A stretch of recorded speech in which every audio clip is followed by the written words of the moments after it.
Está entrando no ar pela Rádio Universidade 800 AM o programa T-Move, temas emergentes em movimento. O que te move?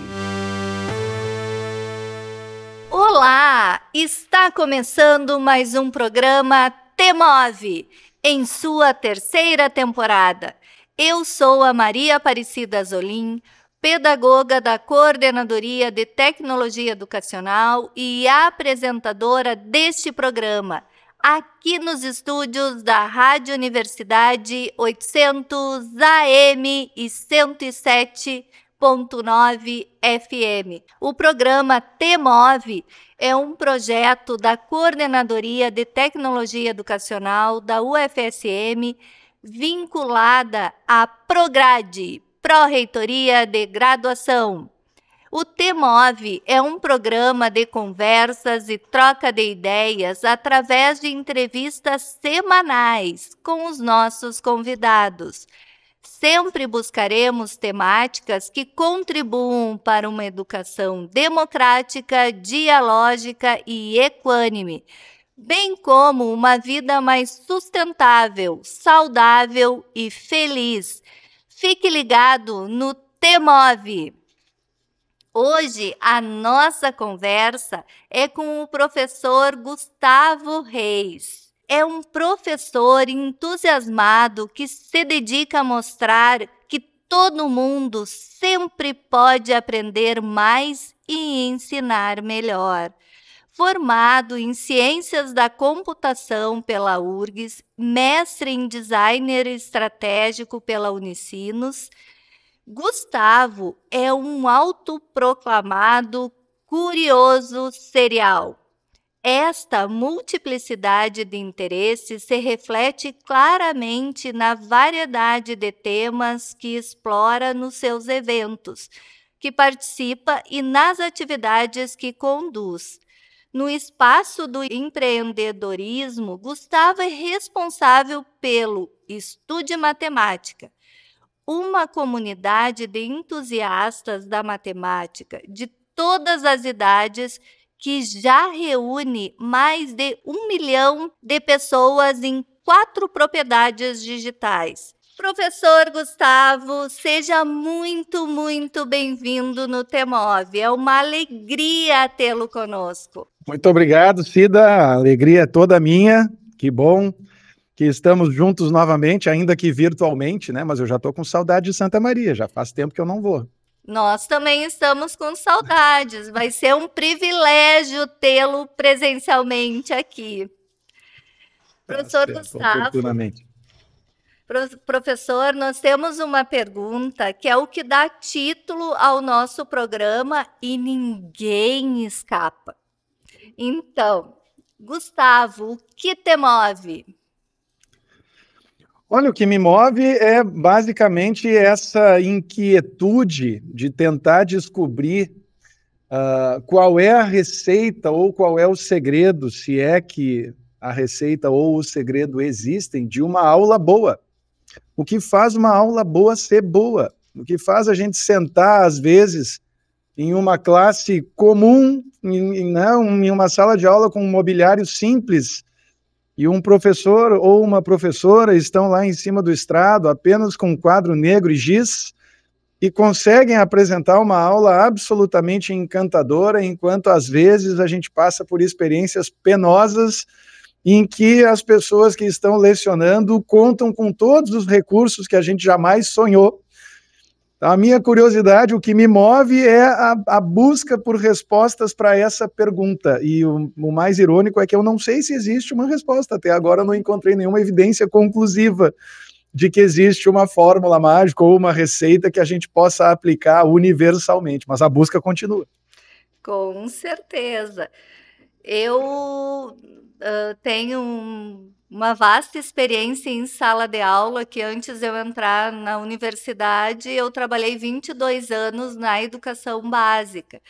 E eu acredito que essa também é a minha busca, e eu acredito que realmente não existe uma fórmula mágica. né? Porque a gente trabalha em sala de aula com uma diversidade imensa e principalmente com formas diferentes de aprender. Então tem que ter formas diferentes também de ensinar. Mas, professor Gustavo, quem é o Gustavo que não está no currículo, que não está no trabalho? Olha, o Gustavo é o marido da Andréia, o pai da Marina, que está com 5 para 6 anos agora e que está sendo responsável pela minha maior experiência pedagógica em todos os níveis, né? Eu fui pai relativamente tarde, eu fui pai aos 44 anos, até então eu só tinha tido sobrinhos e alunos que são meio que filhos emprestados da gente durante um certo tempo, né? Mas a experiência é completamente diferente, não tem paralelo, né? Eu sou também, como eu falei, refém dessa curiosidade permanente que faz com que eu tenha dificuldade em limitar os temas que me interessam, o que é, ao mesmo tempo, uma bênção e uma maldição, porque é super legal ter tentar acumular ao longo da vida um conhecimento de natureza mais transversal, mas às vezes também é difícil de decidir o que é relevante em cada situação, né? E afinal de contas, se essa não é também a vida do professor, no final das contas talvez seja isso mesmo, né? Justamente por essa exposição a tantos pontos de vista e tantos posicionamentos diversos que a gente tem o privilégio de ter. Então, em síntese, é isso, pelo menos momentaneamente, né? Esse é o Gustavo para além do professor. Perfeito. E eu amei esse termo que tu usaste, né, como você se vê como um curioso serial. Isso quer dizer essa amplitude de temática? Me explique um pouquinho mais desse termo que eu achei assim, perfeito. Então, o que aconteceu, né, até por força de trajetória, né, eu comecei a dar aula no mesmo pré-vestibular que eu frequentei em 1990, no ano seguinte, 1991. E sempre trabalhei como professor de matemática, ainda que eu não tenha formação na área específica, né. Então, eu me graduei em ciência da computação, permaneci alguns anos trabalhando como professor de matemática, fui para os Estados Unidos, trabalhei com pesquisa de mercado, trabalhei em departamento de marketing de empresa de desenvolvimento de software, voltei para o Brasil, empreendi na área de educação, tive uma escola de matemática aqui por 10 anos, e depois disso tudo voltei para a universidade para buscar um mestrado em design.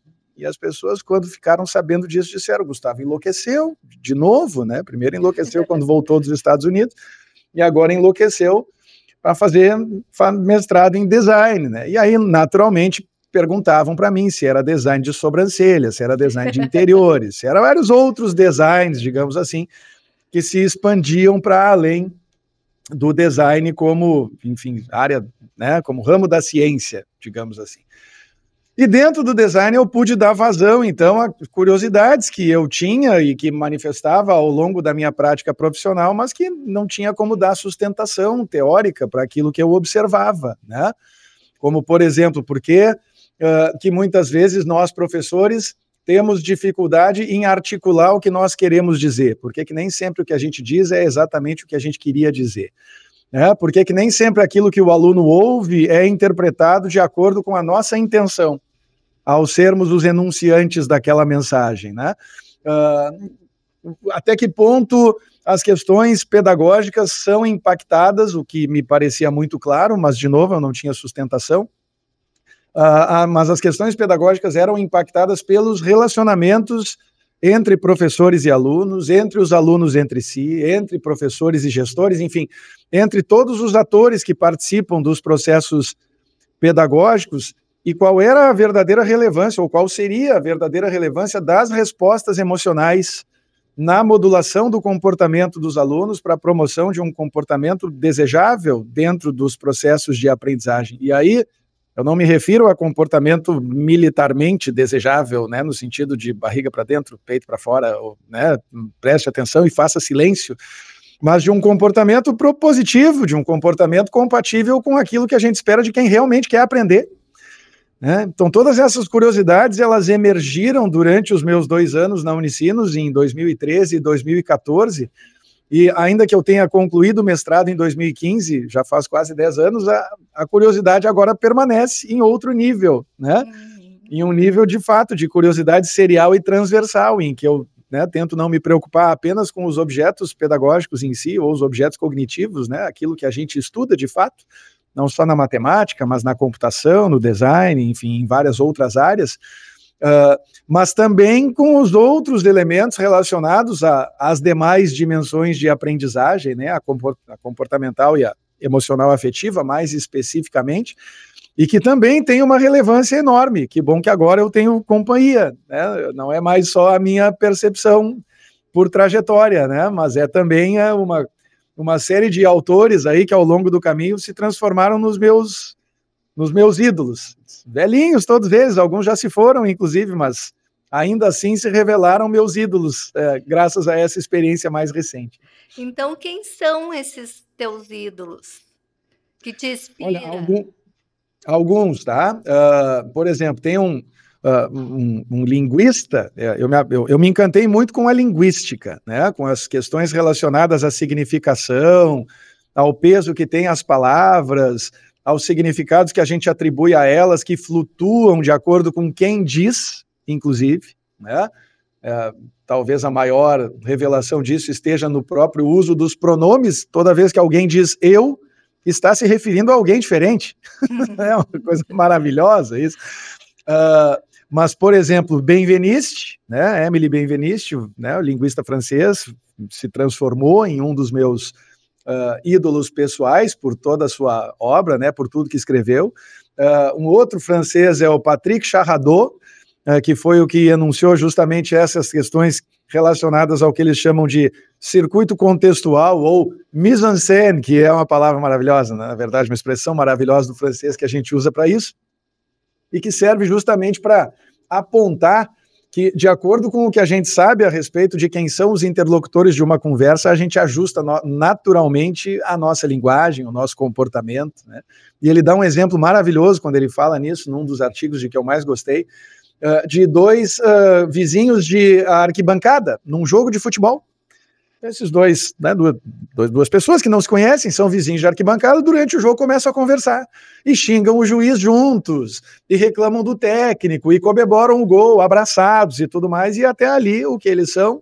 Torcedores do mesmo time, né? Na semana seguinte, esses dois agentes se encontram no tribunal do júri, um deles é advogado e o outro é o juiz, que vai julgar a causa. Será que eles vão continuar conversando com a mesma liberdade, digamos assim, que havia na arquibancada quando estavam lado a lado, literalmente no mesmo nível torcedor? E até que ponto essa relação que se estabeleceu na arquibancada vai impactar o que vai acontecer no tribunal a partir daí? Será que seria a mesma relação caso isso não tivesse acontecido antes, né? E o Charradot, que pelo menos até pouco atrás, né, ainda estava vivo, e eu digo ainda porque muitas dessas coisas foram escritas na década de 50, na década de 60, não especificamente no caso dele, né? Mas as primeiras descobertas nesse sentido, ou revelações nesse sentido, já tem aí os seus bons 70, 80 anos, né?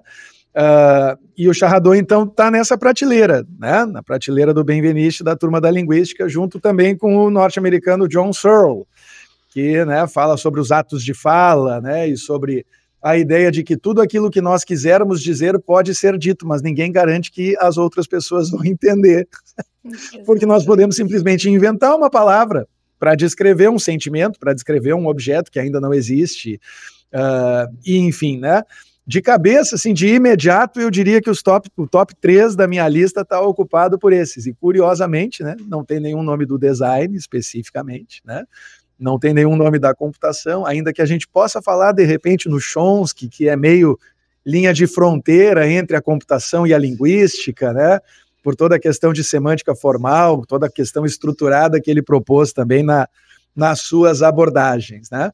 Mas para você ver, né, ainda que eu seja formado em computação e mestre em design, né, os meus principais heróis são do ramo da linguística, das letras da significação, isso sem falar na turma da psicologia, do relacionamento professor-aluno, mas aí não vai ter tempo suficiente no programa para a gente enumerar todos. Ai, muito interessante, és bastante eclético, né?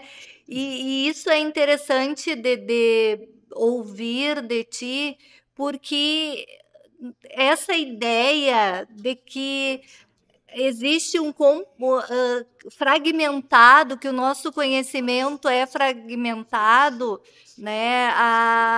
Eu sou pedagoga, com licenciatura em História, então a minha formação é na educação. Daí, é só quem é da educação que pode falar em educação? Não é, porque nós não somos fragmentados, tudo acrescenta, né? Os conhecimentos que tu tens acrescenta na educação, e a educação, com certeza, a tua vivência acrescenta nas outras atividades que tu realizas. Eu acho isso fantástico, né? Essa diversidade de conhecimento e trazendo para a educação tudo isso realmente é fantástico. Eu tive uma professora, professora Ione Bentes, vulgarmente conhecida como Diva Ione dentro da Unicinos, uma pessoa absolutamente encantadora em todos os níveis, e inclusive em sala de aula. Porque às vezes as pessoas são encantadoras no trato cotidiano, mas não são em sala de aula. Tudo bem, né? São habilidades específicas que nem envolvem a lecionar, né? Mas a Ione foi grande responsável pelo despertar desse meu encantamento com o mundo da linguística, ela que lecionava essa disciplina de processos de comunicação e significação, que foram as luzes que foram se acendendo, né? E mais tarde, aí já no mundo da pedagogia, se daqui mais específico, né, da educação, naturalmente eu tive alguma curiosidade sobre a produção do Paulo Freire, sobre a produção do Piaget. Inclusive eu tive na minha banca a professora Léa Fagundes, que alegadamente é a maior autoridade em Piaget, talvez nacional, né? E elas tentaram me piagetizar, tá? Já digo para você, né? Se você não é da educação e está ouvindo isso agora, né, investigue, faça algumas pesquisas superficiais sobre Jean Piaget no Google, que você vai entender do que eu estou falando, né? Mas é claro que a minha cintura não é tão maleável quanto seria a cintura de alguém que tivesse sido egresso da educação. Aliás, eu sou formado em ciência da computação. O meu negócio é pensamento estruturado, originalmente, né? O meu negócio é caixinha para colocar as coisas dentro e flechinhas para conectar as caixas. E é mais difícil de ser piagetizado, né? Ou de ser freirizado, se é que é possível usar essa expressão, quando a gente tem, né, isso tão forte nas origens já daquilo em que a gente acredita, né? Mas ainda assim, né, é muito claro na obra desses dois autores e de vários outros que nenhum deles rejeita, muito pelo contrário, os dois abraçam a ideia da importância dos relacionamentos, né, e da importância da afetividade nesses processos. E eu particularmente acredito que isso se revela também, essa valorização dos relacionamentos, ela se revela à medida em que nós nos tornamos curiosos a respeito da produção do nosso par, do nosso colega. Eu venho de uma cultura de pré-vestibular, e nos 2 primeiros anos em que eu trabalhei, Cida, como professor de pré-vestibular, com 16 e 17 anos, mais especificamente, eu vou fazer 50 agora em novembro, então faz tempo, mas eu tive o privilégio de trabalhar como monitor ouvinte, e o monitor ouvinte, tecnicamente, ele era remunerado para assistir aula, né? Eu dava aula, naturalmente, aulas extras, plantões de dúvidas, substituía professores que tinham algum problema já nessa época, mas oficialmente a minha função era assistir aula. E eu fazia isso, eu já tinha passado no vestibular e eu frequentava as salas de aula do pré-vestibular, enfim, né, assistia aulas de história, aulas de geografia, aulas de literatura, completamente despreocupado com a matéria, simplesmente prestando atenção no que aquele professor valorizava, nas palavras que escolhia, na maneira de se expressar, porque a gente tem muito a aprender uns com os outros, sabe? E eu acho que a gente não aproveita tanto as oportunidades que temos para isso quanto deveríamos, né? A atividade, o ofício do professor, por mais irônico que pareça, é um ofício muito solitário, especialmente quando ele está em sala de aula com 35, 40 alunos muito estranhos, não só individualmente, mas uns em relação aos outros também, né? E tem que ter essa condição de protagonismo, essa condição de liderança que é inerente aí ao exercício do nosso ofício, né? Então eu também trabalho nesse sentido. A curiosidade serial, ela é, na verdade, a minha maneira de tentar revelar para os meus pares e também para os meus alunos o quanto é importante a gente não fechar os olhos para outras áreas, né? Ainda que isso também aconteça na forma de provocações, né? Quando eu uso frases como se você é de humanas, você não tem salvação, e aí sou xingado nas redes sociais pelo pessoal de humanas, né? Mas mais tarde eles entendem que trata-se de uma brincadeira, de uma ironia, né? Mas, enfim, eu acho que é mais ou menos por aí a ideia que dá sustentação a essa curiosidade latente, né, que insiste em me acompanhar aí já há tanto tempo. Tu falaste nas caixinhas, mas eu acho que o importante é nunca fechar a caixinha, né? Porque se a caixinha está aberta, tu está pronto para aprender, e isso é perceptível na tua fala, né? Essa ânsia por querer saber, por querer se aprimorar, latente na tua fala. Sabe que semana passada eu tive uma conversa com um colaborador de uma empresa com que eu estou estabelecendo uma parceria aí ao longo das últimas semanas, e ele fez um comentário muito interessante. Eu comentei com ele que eu vinha da ciência da computação e que eu havia dado muitas aulas para engenheiros, porque eu trabalhei muitos anos com cursos de cálculo, de álgebra linear, as disciplinas introdutórias dos cursos de engenharia, né? Então, não só eu me conhecia naturalmente, sob o ponto de vista de linha predominante de raciocínio, como também me acostumei com o pensar dos engenheiros, né? Que é um pensar tático, né? Um pensar, vamos executar o passo a passo aqui, que é para dar certo, para minimizar a chance de dar problema, reduzir margem de erro, e vamos embora, né? E ele comentou comigo uma coisa que eu achei muito legal. Ele disse: olha, o problema não é colocar as coisas em caixinhas. O problema é manter as caixinhas abertas para que a gente possa eventualmente trocar de caixinha. Colocar as coisas dentro de outras caixinhas. Essa liberdade é a que a gente tem que ter. Então não tem problema nenhum em colocar as coisas em caixa. Exato. Desde que você mantenha essa caixa aberta para transportar. Legal o paralelo com o que você falou agora. É perfeito. Tu tens um canal no YouTube que é o Estude Matemática. Esse que já tem 1,8 milhão de inscritos, que é um verdadeiro sucesso. Queria que tu nos contasse como é que surgiu essa ideia. Fale mais do teu canal. Vamos lá, um pequeno reparo, né? Porque o tempo passa e as informações ficam desatualizadas, tá? O conjunto de propriedades digitais do Estude Matemática, que é formado por YouTube, Facebook, Instagram e TikTok, né? Sim, eu estou no TikTok e você que está me ouvindo deveria estar também, né? Se você não está ainda. Mas esse conjunto de propriedades digitais passou de 2 milhões de público consolidado, tá? No YouTube, especificamente, são pouco mais de 700 mil hoje. Tá? No Instagram, perto de 800 mil, deve virar 800 mil ainda esse mês de outubro. No TikTok são 330 mil aproximadamente, e no Instagram 220 mil, algo do gênero, 225 mil, não sei exatamente o número também, porque flutua, às vezes para cima, às vezes para baixo, depende até da minha frequência de publicação, né? Uma coisa que me deixa feliz é que, ainda que eu não tenha nenhuma rede gigantesca, quando eu digo gigantesca, é uma propriedade digital com muitos milhões de seguidores, né? Como a gente sabe que existem, e inclusive no segmento de educação, né?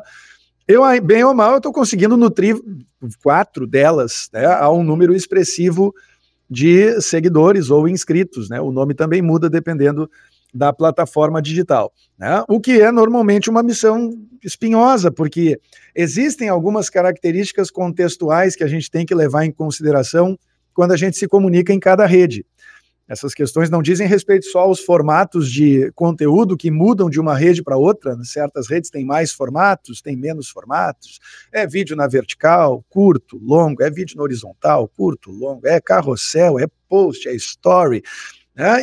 E a gente tem que se desdobrar, nós, produtores de conteúdo, para poder ter relevância dentro dessas plataformas, né?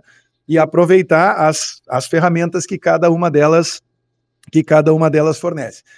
Então, bem ou mal, né, ao longo desse período aí, já se vão 9 anos em que eu tenho trabalhado com essa marca, especificamente, Estude Matemática. Ao longo desse período aí, né, a gente conseguiu construir aquilo que eu chamo hoje de comunidade de entusiastas da matemática. Por que eu digo hoje? Porque o Estude Matemática não nasceu com essa vocação. Em 2015, quando eu comecei a usar essa marca, o Estude Matemática tinha uma oferta preparatória para vestibular e Enem, predominantemente. Então, comecei trabalhando com preparação para processo seletivo.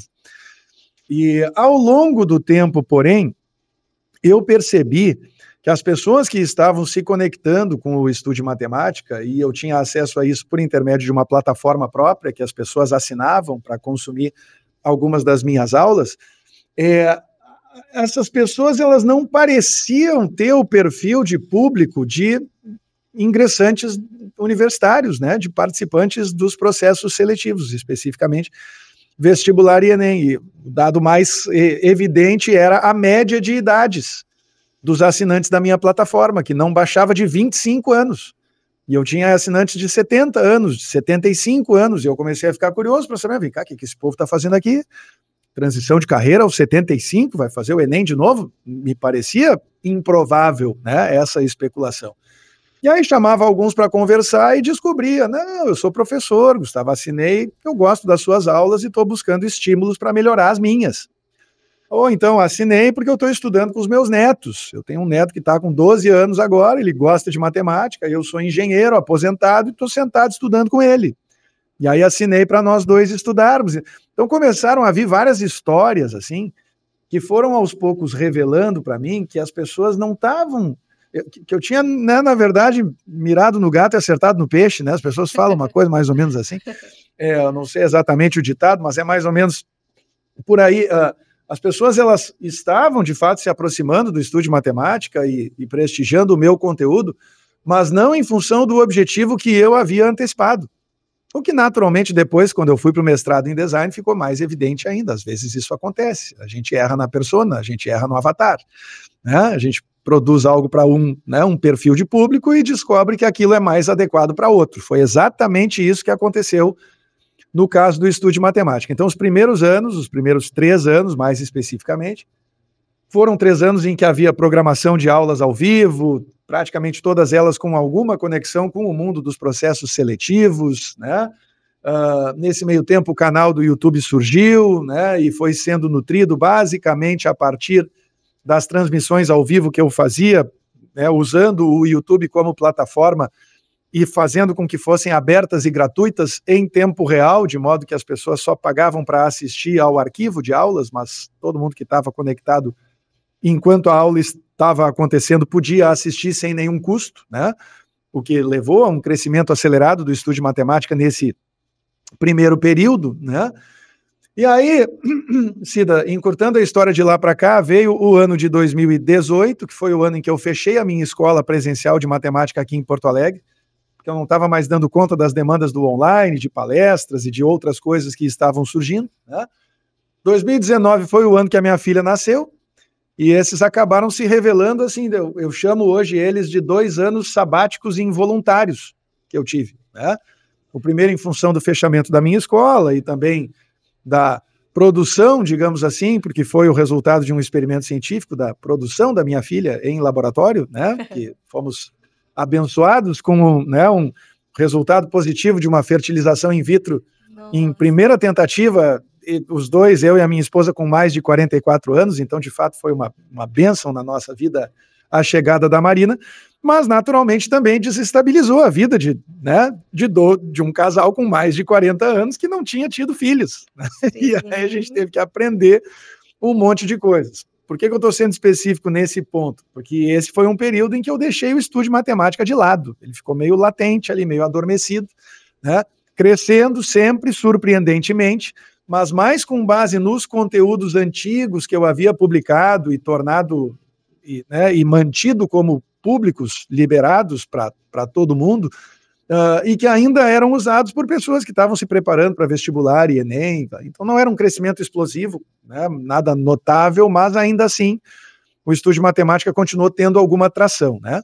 E isso foi até 2020 e 2021, que foi quando eu decidi que havia chegado a hora de eu voltar a investir tempo e energia no estudo de matemática, né? E aí eu surfei algumas ondas. Primeiro a onda das loterias, e aí trouxe todo o pessoal da fila da lotérica para o canal, né? Tá todo mundo no canal hoje. Eu tenho um vídeo para cada loteria da Caixa, alguns deles com muitos milhões de visualizações, explicando as probabilidades das apostas e tudo mais, né? Mais tarde, eu comecei também a criar conteúdos mais na fronteira do entretenimento e da educação, respondendo comentários das pessoas. Já são mais de 150 vídeos respondendo comentários, e fui explorando, basicamente, né? E como resultado dessa exploração, mais recentemente, aí sim, o estudo de matemática experimentou um crescimento muito expressivo ao longo dos últimos 3 anos, né? O YouTube, por exemplo, a placa de 100 mil inscritos que eu ganhei de presente deles, todo criador de conteúdo que alcança 100 mil inscritos no YouTube ganha uma placa em comemoração para celebrar essa conquista, né? Eu recebi essa placa em junho de 2021. Então, mais ou menos quando eu voltei a acelerar o estudo de matemática definitivamente, o canal tinha alcançado 100 mil inscritos. Hoje está com 700 mil. Quer dizer, esse número foi multiplicado por 7 em 3 anos, né? Já estou mais perto da placa do 1 milhão do que da placa de 100 mil, né? Se Deus quiser, ela chega ainda em 2025. E assim foi nas outras redes também. TikTok não existia, hoje tem 300 mil, né? E a síntese disso tudo é que hoje eu tenho o privilégio e a honra, e eu faço muita questão de dizer, porque é isso mesmo, de ser o entusiasta-chefe de uma comunidade de entusiastas muito numerosa, e que inclui muitas pessoas que são capazes, que têm a notável habilidade de perceber beleza na matemática por si só, independente de uma serventia, independente de um objetivo imediato, independente de ter uma prova na semana que vem. As pessoas que estão comigo são pessoas, na sua maioria, que genuinamente gostam de matemática. E esse é o público que eu quero reunir. E aí não tem idade, é dos 8 aos 80, não tem ofício, tenho muita gente da área da saúde, tenho muita gente da área das ciências humanas, né, que quando se apresentam para mim, inclusive pedem desculpas, dizem: Gustavo, desculpa, eu sou formado em história, que nem a Cida, mas eu gosto de matemática também, sabe? Né, e se aproximam. E a ideia é essa, a ideia é continuar produzindo conteúdo, ou para pessoas que gostam genuinamente de matemática e que não têm vergonha de admitir, porque em alguns momentos da vida, infelizmente, não pega muito bem a assumir que gosta de matemática, e também para pessoas que estão dispostas a fazer as pazes com ela. Mas eu também tenho clareza com relação a pessoas para quem eu não produzo conteúdo. Se a pessoa realmente, de maneira convicta, rejeita a matemática, o meu conteúdo não é para ela. E está tudo bem. Existem inúmeras outras propriedades digitais de que essa pessoa pode desfrutar e pode ser feliz. Mas a partir do momento que ela estiver disposta a fazer as pazes com a matemática, eu estou aqui no Estudo de Matemática produzindo conteúdo para ela também. É sobre isso que eu quero falar contigo. Por quê? Bom, antes eu vou ter que confessar que eu sou uma dessas pessoas que precisa fazer as pazes com a matemática. Eu acho que a matemática não gosta de mim, não é que eu não gosto de matemática, porque assim, ó, eu e os números temos um problema sério de relacionamento. Por que a matemática é considerada esse bicho-papão, esse tormento? A matemática, se me permite a observação, Cida, a matemática ela é neutra, mas ela é cruel. Muito. Tá? Ela é neutra. Não existe isso, a matemática não gosta de mim ou a matemática adora meu colega. Não. A matemática não gosta nem desgosta de ninguém. Mas ela é cruel. Por quê? Porque, diferentemente de uma dissertação que a gente escreve sobre as consequências políticas e econômicas da Revolução Francesa, né, que pode ser um texto verdadeiramente infinito, que vai mudar conforme o enfoque, conforme as referências, conforme a ideologia predominante de quem escreve, conforme a linha argumentativa que a pessoa escolhe. Normalmente, na matemática, em especial enquanto estamos ainda na escolarização seriada, né, na educação básica, fundamental e médio, e depois, me atrevo a dizer, até na maioria das graduações, os problemas têm começo, meio e fim. A gente tem um enunciado que nos instrumenta, a gente realiza um desenvolvimento e a gente chega a uma conclusão, que a gente pode comparar com a suposta resposta certa. Por mais que existam questionamentos hoje em dia com relação a isso, né? Na matemática, a gente se acostuma com a ideia de que sim, existe uma resposta certa. E dependendo da utilidade ou da aplicação daquele cálculo, pode ser uma questão relacionada à missão crítica. Nós não podemos nos dar ao luxo de ter um sistema de controle de tráfego aéreo, por exemplo, que realize cálculos matemáticos dúbios. Né? Exatamente. Chega lá na ponte. Olha, ontem o sistema me deu essa resposta, mas hoje ele está me dando outra. Né? É seguro voar nessa altitude, né, com esse ventos? Olha, ontem era, mas hoje o sistema está dizendo que não é. Não é isso. Ou a construção de uma ponte, de um edifício, né? Se tem um erro de cálculo ali. Estamos fazendo um transplante cardíaco, cirurgia de peito aberto. Existem muitos cálculos matemáticos sendo realizados no sistema circulatório externo, que vai ter que agir enquanto as pessoas tiram o coração e colocam outro na pessoa. Se esse sistema errar os cálculos matemáticos, a pessoa morreu. Simples. Acabou. Né? Então, a gente está falando realmente de sistemas de missão crítica, mas que, é claro, não são a realidade, né, da educação básica e dos cursos de graduação, pelo menos na sua grande maioria. Tá? O que eu quero dizer com isso? Quero dizer que, de novo, se a matemática é neutra, mas é cruel, o que a gente precisa, na verdade, é tentar controlar como a gente reage a partir do momento em que a gente manifesta o sentimento de frustração que é inevitável quando a gente estuda matemática. Se você estuda matemática e não se frustra, você está estudando errado. É simples assim. Você está propondo desafios que não são suficientemente intensos para aquilo que você já sabe. Se você faz uma lista de exercícios que tem 50 exercícios de matemática e 50 vezes você chega na resposta certa, você precisa de outra lista de exercícios mais desafiadora. E existem pesquisadores, inclusive, que sugerem o número ideal de percentual de acerto, Cida, para uma lista de exercícios de matemática, que dizem que o ideal é você se manter entre 85% e 90% de acerto nas listas de exercícios, porque isso, ao mesmo tempo, vai fazer com que você continue entusiasmado em aprender mais, afinal, você não está 100%, e, ao mesmo tempo, não vai frustrar você, que é o que normalmente acontece quando a gente acerta 20% da lista.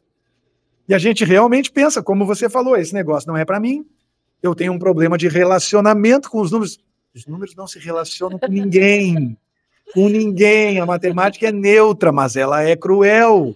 E, portanto, o que você precisa é, numa ponta, ajustar o nível dos desafios a que você está tendo exposição, e isso é muito importante, e eu tenho muita esperança, e nesse momento já é mais que fé, observa, não é só uma coisa etérea, né, religiosa, eu tenho uma esperança muito grande de que os sistemas de inteligência artificial vão nos ajudar muito nesse sentido, de personalização, sabe, de geração de listas de exercício que sejam perfeitamente ou quase compatíveis com o nível de cada um dos nossos alunos, justamente para maximizar o entusiasmo e minimizar a frustração. Realmente acredito nisso. Então, por um lado, nós temos isso, essa questão dos exercícios, né, do nível dos desafios a que a gente se expõe, e por outro lado, a gente tem uma questão de inteligência emocional, autoconhecimento e autorregulação. Em outras palavras, a gente tem que reconhecer os nossos sentimentos, de preferência dar nome para eles. Olha, eu voltando com a significação, você sentiu alguma coisa? Dê um nome para o que você está sentindo. Tente, né, colocar aquele sentimento dentro de uma caixinha, mesmo que mude de caixinha depois. Mas coloque aquele sentimento no seu lugar, porque a autorregulação entra em campo quando você tenta modular como você se comporta diante da exposição a esse sentimento. E, infelizmente, no caso da matemática, na maioria das vezes, a consequência é que as pessoas chutam o balde e se distanciam cada vez mais dela, justamente por força dessa frustração. A minha visão, né, que eu vou colocar aqui é como aluna, né, da educação básica. E depois estando como professora na escola. O que eu percebo é que a matemática, ela é trabalhada ainda na escola como algo fora da vida. Tu deste exemplos ali fantástico do voo, da cirurgia, que são aplicações da matemática na vida. E a matemática na escola, isso falando, como eu disse, da realidade que eu conheço, é trabalhada como algo fora da vida, como a gente ouve corriqueiramente. Eu nunca ocupei a fórmula de Bhaskara. Isso é uma frase que eu acredito que tu deves ter ouvido muitas vezes. Então, será que é aí que está a questão? Aproximar a matemática da vida. Porque quando a gente percebe que aquilo faz, né, todas as áreas do conhecimento falam da vida. Só que tem disciplinas que é separado. O que tu aprende na escola não se dá conta que aquilo ali está ali, fazendo parte. Existe, Cida, uma segmentação predominante nas universidades, e não sei como é na Federal de Santa Maria, tá? Até tenho curiosidade de saber. Mas, na maioria das universidades, a matemática se divide em matemática pura e matemática aplicada, tá? Dentro da própria ciência da computação, né? A gente tinha a segmentação lá em 1991, quando eu entrei na URGS, em software básico e software aplicado, né? Observa como essa segmentação, ela existe mesmo quando a gente considera a área do conhecimento como grande campo de interesse acadêmico.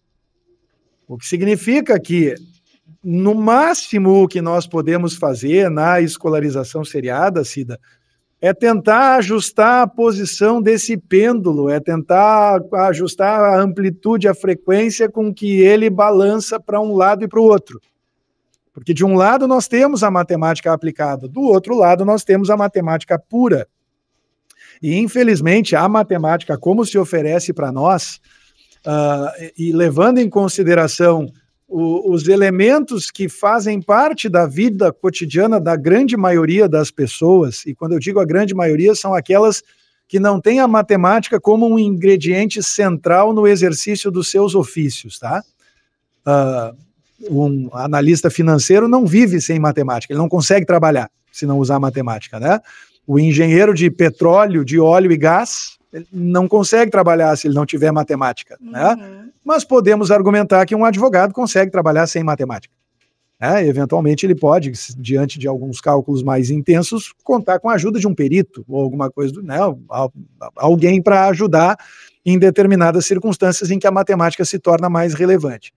O problema, e é aqui que eu quero chegar, nesse ponto, o problema de rejeições como essa da fórmula de Bhaskara, que é a mais famosa, né? Tem o meme da pessoa na janela chuvosa, né? Dizendo assim, mais um dia se passou e não usei a fórmula de Bhaskara. E as pessoas brincam bastante com isso. O problema é que a grande maioria das coisas que a gente estuda na matemática, a gente não vai usar enquanto a gente estiver na fila do mercado esperando para pagar as nossas compras. A gente não vai usar enquanto a gente estiver brincando no parque com os nossos filhos, sabe? A gente não vai usar enquanto a gente estiver assistindo TV, né, em casa, relaxando antes de dormir. E a impressão que eu tenho, sendo brutalmente honesto, é de que as pessoas buscam essas ligações diretas como justificativa para aquilo que elas estudam.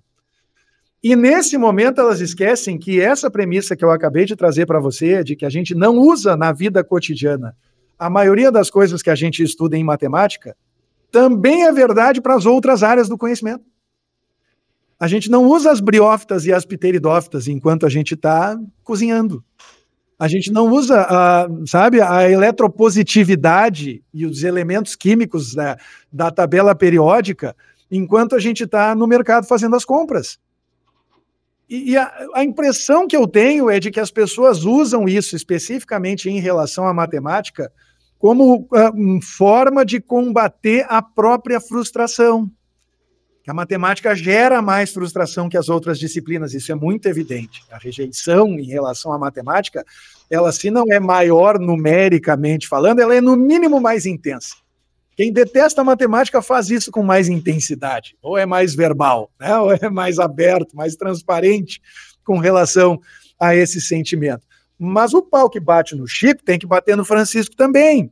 Se você rejeita a matemática contundentemente com relação a determinados instrumentos ou fórmulas ou técnicas que você aprendeu ao longo da vida, para as quais você não vê serventia, então você, no mínimo, tem a obrigação de submeter outros elementos de outras disciplinas que você estudou ao mesmo crivo. Esse é o primeiro ponto. E o segundo ponto, talvez mais importante, Cida, é muito difícil de fazer a importância da matemática se revelar enquanto a gente está na educação básica. A impressão, tá? E aí vamos voltar para a fórmula de Bhaskara especificamente, né? Que na minha época se apresentava na 8ª série, no final do fundamental, e hoje eu não sei se ainda é no 8º ano ou no 9º ano, mas é por ali, né? Final do fundamental.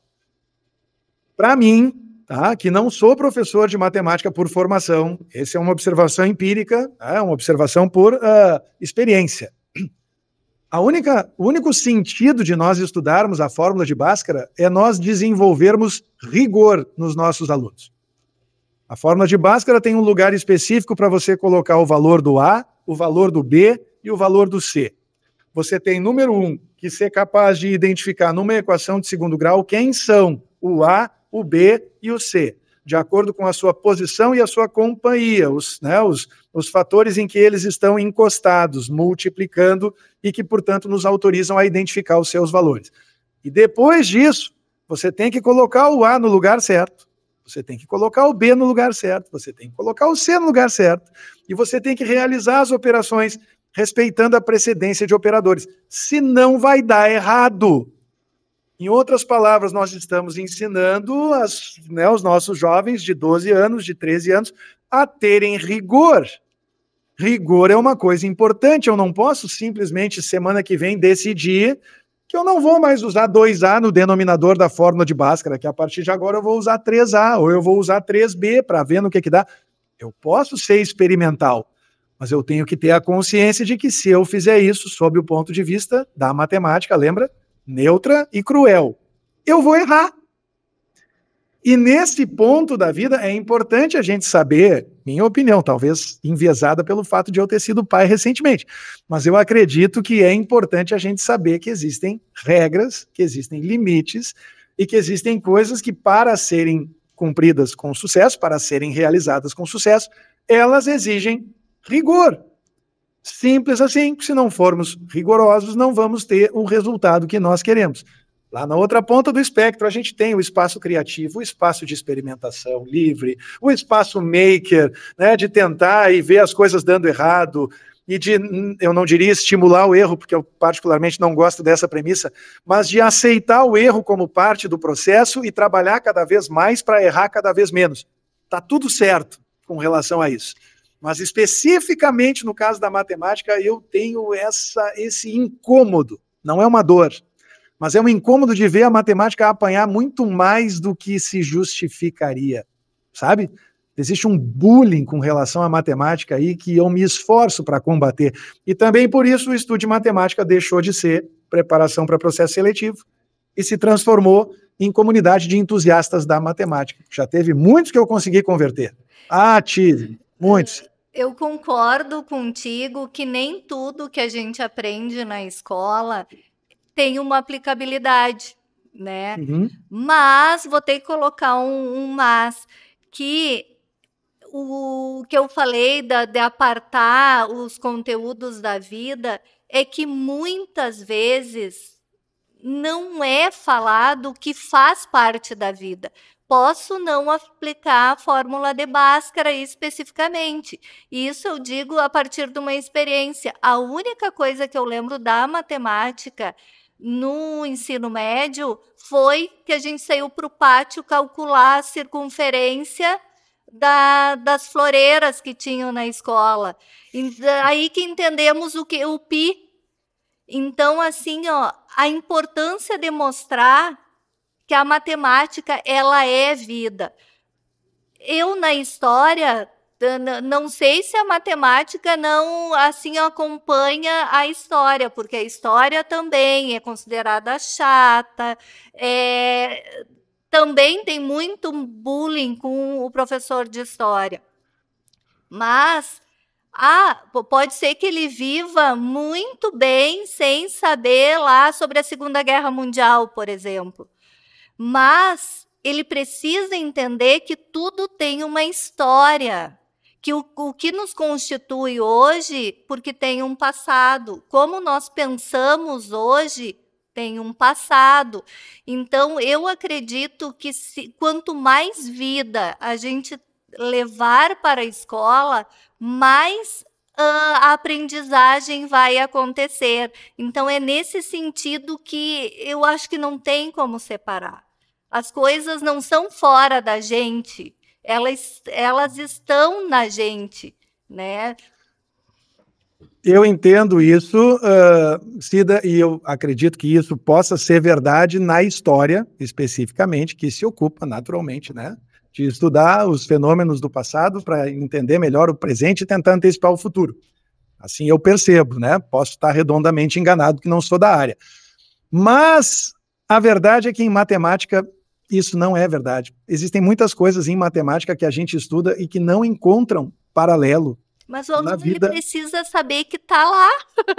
Mas aí a gente vai ter que forçar a barra e vai mentir e vai correr o risco de mimetizar as piores questões do Enem, que são questões que forçam a barra de um jeito horrível para tentar criar o vínculo com a situação do cotidiano.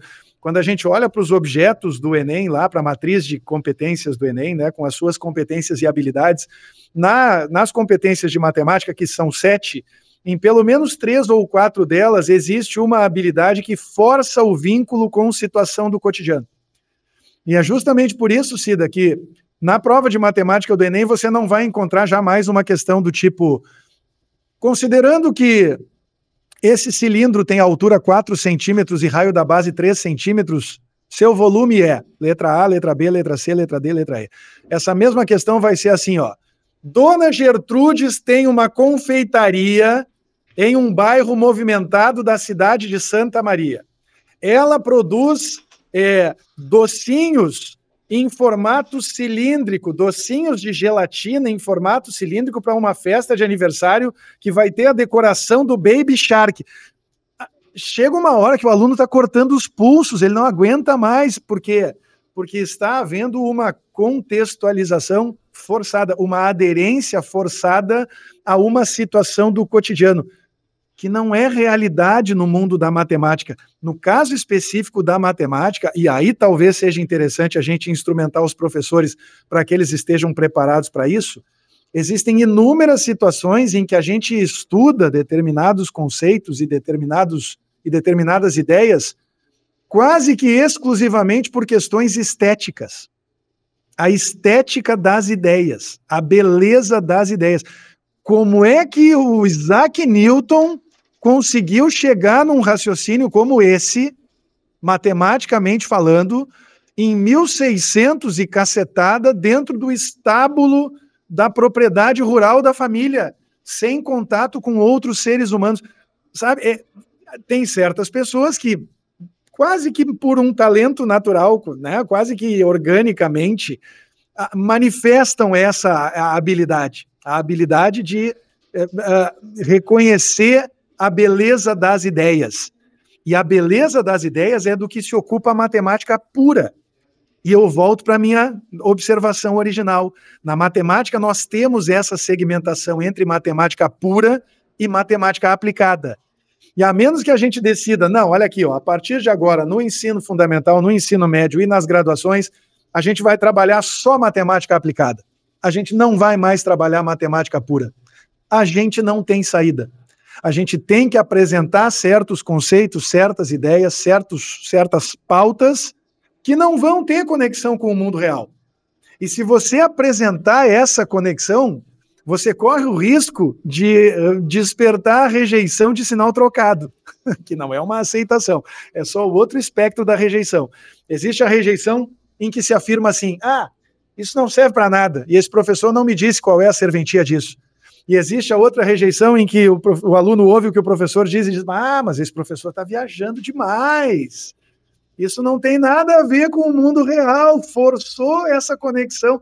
E aí, nem por um lado, nem por outro, a gente consegue o nosso objetivo, que era despertar o entusiasmo, despertar o interesse, né? E evitar que a indiferença se propague, porque, afinal de contas, a indiferença é sempre o nosso maior inimigo.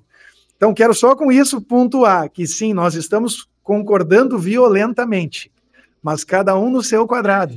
Eu acho perfeitamente natural que professores de história queiram conectar tudo aquilo que trabalham com pelo menos um fato histórico, com pelo menos uma observação, enfim, né, um estudo antropológico, observadores, participantes ou não participantes, não importa.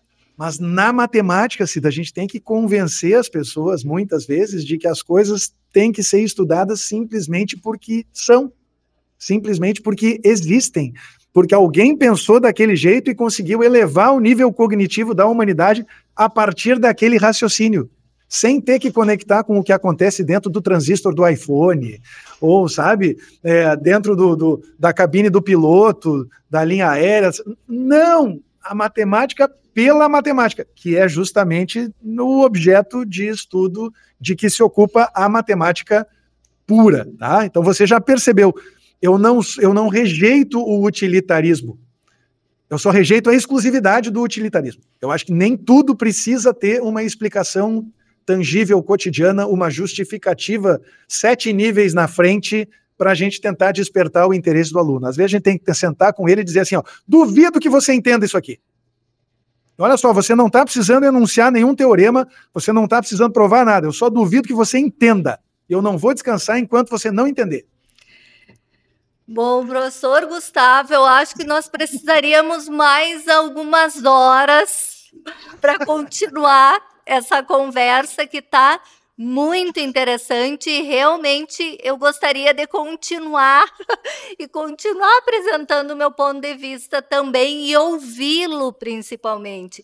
Mas, infelizmente, o nosso tempo está acabando. Eu gostaria que tu rapidamente colocasse os teus projetos do futuro, para o futuro. Projetos para o futuro. O primeiro deles, continuar nutrindo profissionais, né? Vamos falar dos profissionais. Continuar nutrindo o estudo de matemática, continuar reunindo cada vez mais entusiastas da matemática de todas as idades. Quem estiver nos ouvindo e quiser se juntar a mim, ou melhor, a nós, entusiastas da matemática, no Estude Matemática, é só procurar Estude Matemática em qualquer rede, Instagram, Facebook, YouTube, vai encontrar, se inscrever. Estude, assim no imperativo, Estude Matemática, vai encontrar as propriedades digitais, né? Quero também continuar trabalhando cada vez mais, explorando essa interseção de interesses, né? Eu tenho me debruçado muito ultimamente sobre o tema da ciência de dados, o tema da cultura analítica, para tentar instrumentar as pessoas a tomarem decisões mais ancoradas em dados e menos ancoradas na sua intuição. E quem quiser saber mais sobre isso, pode me seguir também nas minhas redes pessoais, onde eu estou posicionado como Professor Gustavo Reis, né? Se tiver com preguiça, também pode ir no meu website, gustavoreis.com.br, que é onde você encontra todos os links para as outras redes, para as propriedades digitais em que eu estou posicionado. E de resto, agradeço muito a oportunidade, sempre bom, passa rápido, né? Muito. Quando a gente troca essas ideias, e sigo à disposição de vocês aí, quando quiserem repetir a dose, é só entrar em contato que vai ser um prazer. O T-Move vai ficando por aqui. Eu sou a pedagoga da CTE, Maria Aparecida Zolim, e apresentadora deste programa. Você pode ouvir novamente essa e as outras edições do nosso programa no YouTube, no canal CTE UFSM. Se inscreva no nosso canal, curta as entrevistas e compartilhe essa ideia. Também estamos no Spotify. É só buscar T-Move UFSM e ouvir nossos podcasts. O T-Move conta com a produção da comunicadora social Luísa Peixoto, trabalhos técnicos de Giano Al e direção de rádio de Jonathan Ferreira. Nós estaremos de volta na próxima semana. Até mais!